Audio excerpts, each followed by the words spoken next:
কথা বলো।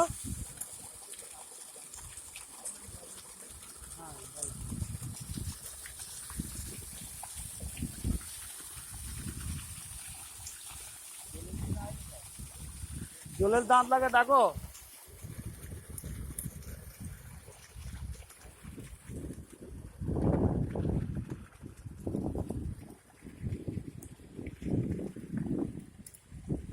বল বল বল কিছু বল বল। জল ভালোই হচ্ছে, দেখা যাচ্ছে আরম্ভ হলো লাগানো। আগামী দিন আমরাও করার চেষ্টা করব। আমরা করার চেষ্টা করবো।